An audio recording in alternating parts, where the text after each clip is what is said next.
So, you invested in China. Whoop-de-doo. Congratulations. Now what do you do? Well, in case you've been living under a rock, Evergrande is collapsing, the Chinese markets are going berserk, and now the US markets have joined the party. The S&P 500 is down, the Dow is down, Palantir is down, everything is down, Tesla is down, you name it. I can't think of a single green stock today. Now the question is, beyond my original video about Evergrande, how much of an impact this whole implosion of Evergrande is going to have on the US market? Now, as always in my videos, the bottom line comes first. I don't want to hold you hostage. So in this video, I want to explain to you why this will have literally no negative effects on the US market. Now, you may have noticed I said no negative effects. I didn't say no effect. In fact, I think there's going to be a positive effect on the US market because of this collapse, and this whole thing is just an overreaction. Now, if that's all you needed, go load up on whatever it is you need to load up, and I'm fine with it. You don't have to stay for the video, but if you want to hear why, you're more than welcome to stay. Grab a beer, grab a coffee, grab a handkerchief. It's been a tough day. Grab a vodka, who knows at this point, and let's get started. So first of all, before we get started, my name is Tom. If this is your first time here, I used to be a senior financial analyst. Now I'm a full-time YouTuber, and I ask of you of one thing. Don't click nothing, don't smash nothing, don't buy nothing. I have no courses, no sponsorships. The only thing I ask for is just your attention. Because in this video, I'll explain to you why this whole Evergrande implosion is a Chinese problem that has literally no way to cause any real damage to the US markets. In fact, I think it's going to help the US market. So if you're ready, let's get this ball rolling. So first of all, the question is, what the hell is going on? And of course, I don't want to bore you with stuff you already heard about. So in just a 2-sentence paragraph, I'm going to recap this whole Evergrande situation up to this point. Now, first of all, Evergrande is a Chinese company. They do a lot of stuff, employ about 200,000 employees. And among other stuff, they do real estate development, wealth management products. They pretty much do, the jack of all trades. Jack of all trades, you got it. In any case, so Evergrande has a massive debt, $305 billion in debt, but they also have a lot of assets. And to this point, this wasn't a problem. I mean, it's a high leverage business. If you're basically building apartments, car parks, offices, construction requires a lot of capital. And it's not unusual to see construction companies and real estate development companies take a lot of leverage, a lot of debt.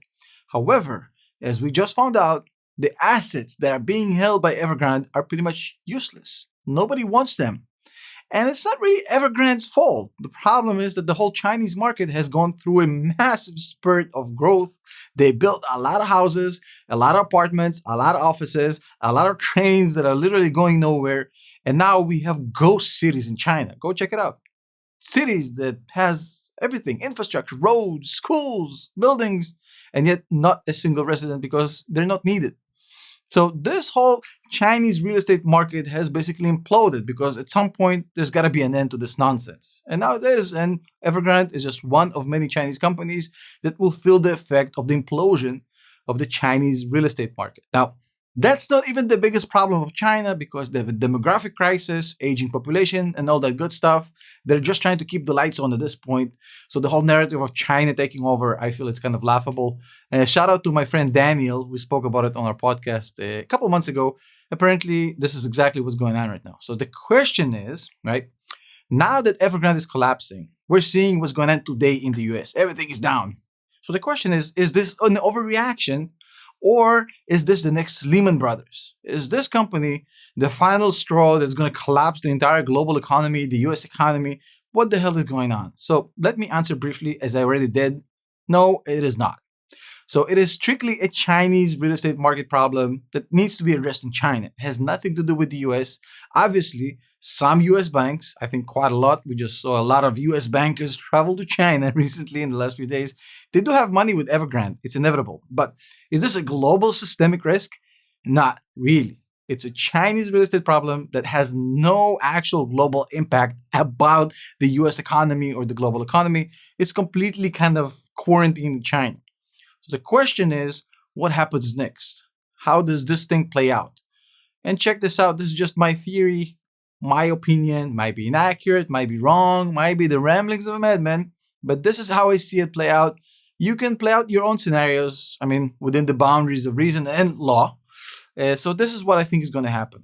Right now, the Chinese government basically is dealing with the problem. They got to figure out a way to bail out this company without making it look like they're bailing them out, because they have a real PR issue. It's like the communists endorsing socialism, or wait, the communists did endorse socialism. I guess the communists endorsing uh, capitalism.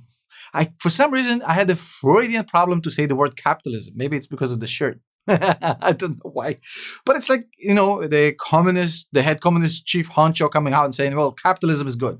That is the equivalent of the now Maoist regime in China right now bailing out some rich bankers because they got themselves into the situation. So they got to find a quiet way to do it, and I think they'll do it indirectly through the banks, and they're going to push the banks, pressure the banks, give them some carrots, give them some sticks, essentially to allow this to play out slowly to get Evergrande out of this mud. They might or might not screw the Western money here, because they do owe a lot of money in the Western countries, including the US. And that might be a good way to shaft all these Western companies and banks, which the Chinese government loves doing. Don't know if they do it, or if or they take care of the entire situation in the whole. But in all honesty, it doesn't even matter. Even if China decides to screw around and basically let the Westerners take the dump and not repay the Westerners, it's going to be anything but a systemic global fail. It's going to be a little bit of a turbulence in the plane, boom, boom, not a crash.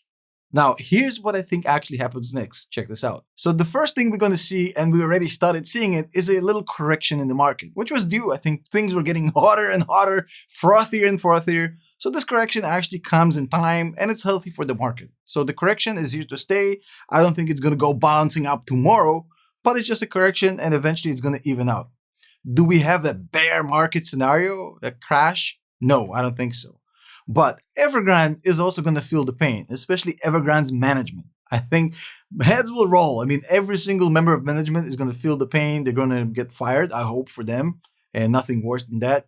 But I think beyond Evergrande, whether China bails out this company or not, we're going to see a massive slowdown in the Chinese economy for the next year, year and a half. And that's why I think the next year, year and a half in China are going to be challenging. The economy is going to take a hit. It's going to slow down, not to a screeching halt, but significantly. So if this wasn't enough for you to get out of China, I don't know what is. But if you've been watching my channel, I mean, I've been preaching about it for 6 months, maybe even a year, about having really solid reasons not to be in Chinese stocks even before the Evergrande story. So if you chose to stay and buy that dip, good for you.